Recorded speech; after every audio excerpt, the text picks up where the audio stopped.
Graphic tweak. If you are a PC gamer, you must be familiar with this phrase, especially if you have a low-end PC. When I say graphic tweak, you remember GPU tweak, but that's not what I mean. Here I want to introduce you a YouTube channel called Low Spec Gamer. The interesting thing is that the videos of this channel have nothing to do with the name of the channel. 2 years ago, the creator of the channel decided to change the topic. Previously, this channel used to produce videos about running heavy games on low-end machines. But later, it stopped. But why did this happen? Let's hear from him. But things have been changing, especially recently.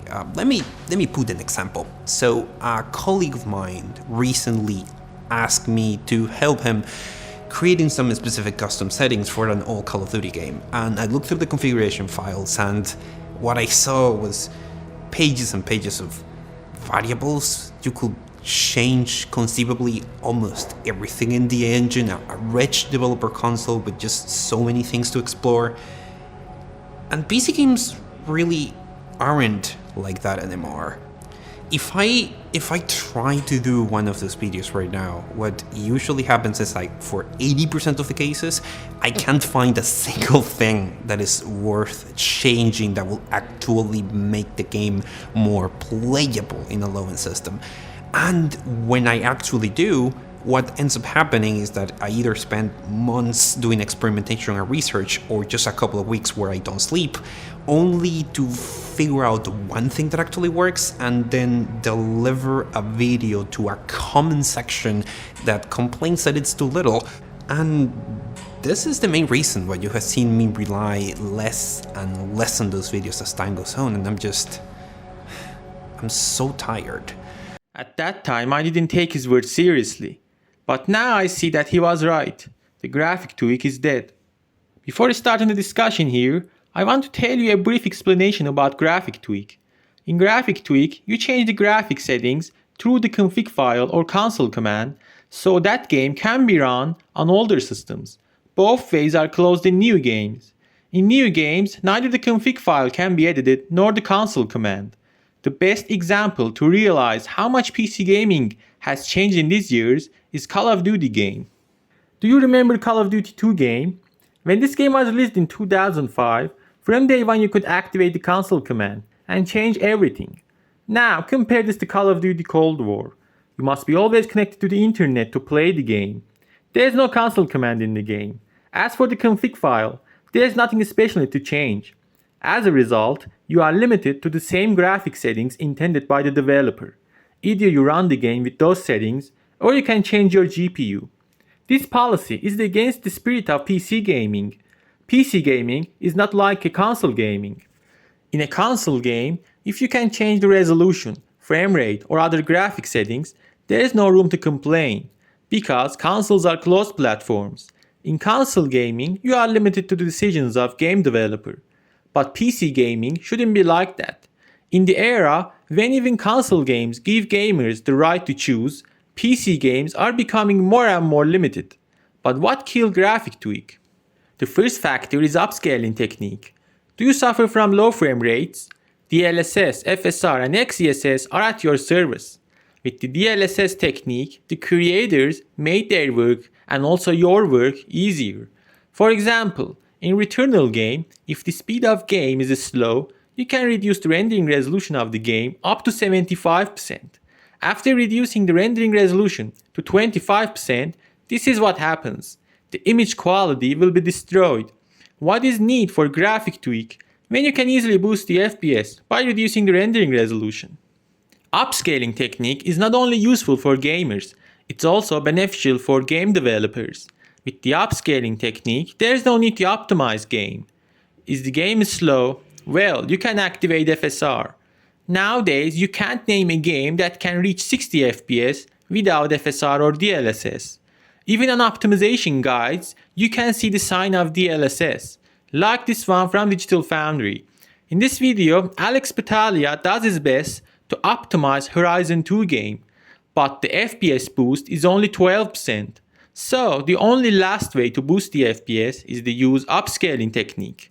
Let's hear it. You can save around 12% performance over max settings while looking more or less identical on an RTX 2070 Super at 1440p DLAA. Not exactly a huge win, but as I recommended in my last video, the real win for optimized settings is using an upscaler like DLSS with dynamic resolution. And you'll get incredible increases in performance over native resolution while having very little difference in the end visual quality while keeping frame rates up to your desired rate. Truly, they use dynamic res so heavily on console, and for mid to low spec GPUs, I wholeheartedly recommend using it as well. It will be game changing. It's not Alex Batalha's fault that this game is not flexible. DLSS is here once more to solve the problem.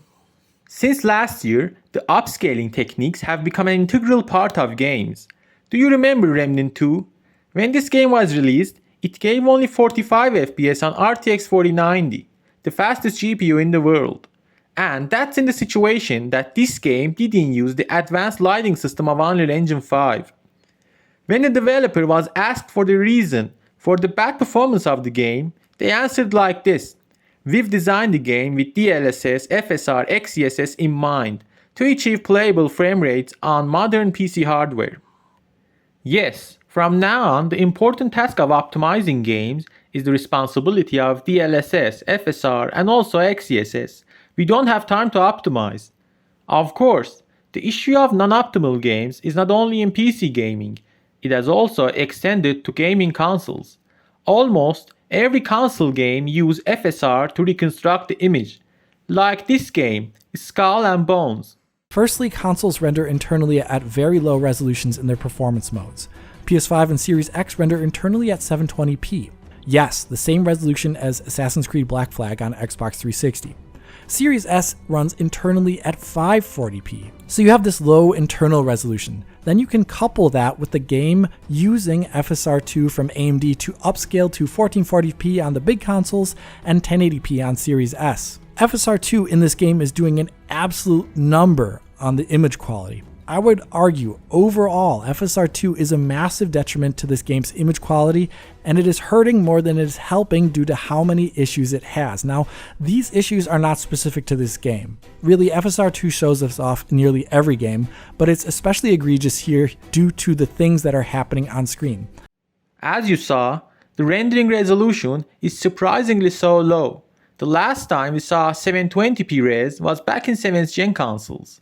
With upscaling technique, there is no need to optimize or even search for thousands of codes to disable graphic settings. The next factor is developer policies. In general, the goal of developers is to develop a game equally for all platforms, without one platform being superior to another. The best example is Capcom Resident Evil games. The PC version of Resident Evil is a direct port of console version. Apart from a few minor adjustments, the PC version has no superiority over the console version. RE Engine cannot be edited in any way. I have reviewed at least 4 Resident Evil games, including Resident Evil 2, 7, 8, and also Resident Evil 4. In none of them, you can neither edit the config file or activate the console command. Another example is recent Call of Duty games, where config file cannot be edited at all. The only hope in the meantime is Unreal Engine games. Thanks to some softwares, you can easily edit the games made with Unreal Engine and increase the speed of games. If you look at my channel or other similar channels, there's one thing in common among all of them. Most of the guides for increasing game speed are related to Unreal Engine games because this engine can be easily edited unlike other engines. For example, not long ago I was able to run very heavy Hellblade 2 game on RX 570 with just a few tweaks. By disabling some graphic settings such as shadows and lumen, the game speed increased from 20 to 60, 200% FPS boost. Such an increase in speed in other engines like RE Engine games is like a dream. We talked about the policy of game developers. Here I want to point out another important factor, and that is the issue of cheating in online games. As much as possible, the developers try to hide the console command or config file from gamers' view, because with the console command you can do almost anything you can think of. The console command allows the use of cheat codes to win online tournaments. Even in Unreal Engine 4 games, the console command isn't enabled by default. You have to use some apps to enable it. If the game engine is very famous, like Source Engine or Unreal Engine, you can easily activate the console command and finish everything in your favor. It is natural that in this situation, the developer would remove the console command from PC version. Of course, not all Unreal Engine games can be edited. For example, in Borderlands 3 game, every time I edited the config file, the game crashed, until I had to use some other method to increase the performance. I mean using the mods. Or a game like Tekken 8. In this game, every time you edit the config file, when running the game, the engine returns all the settings to defaults. In this case, I had to use a software called Tekken Overlay. Talking about graphic tweak for modern games is like a joke. Many of these games are online based, like Call of Duty or Battlefield. In these games, even if you somehow manage to edit the config file, it will still be of no use, because editing the config file in online games will lead to expulsion of player from the game and blocking of the account. For example, some time ago I was looking for a solution to increase the frame rate in Back 4 Blood game. After running the game, I realized in the menu that this game is basically an online game. Therefore, online games are another nail in the coffin of graphic tweak. Several other factors are involved in depth of graphic tweak, such as Denuvo, the cancer of PC gaming, but since they are not the main factors, I won't mention them. And so it happened that the graphic tweak died. Currently, there are not many YouTube channels that cover the topic of graphic tweak. Not only because the game developer doesn't allow access anymore, because there is no need for that. All problems have been solved thanks to upscaling techniques. And let me add that graphic tweak is one of the most difficult tasks. You must be familiar with game engine. On the other hand, this is extremely time consuming. Searching through thousands of game codes and finding the right code requires a strong will. You spend several days making a video, and this is the result. You get 11 views, 15 views, 20 views, and in the best case scenario 100 views.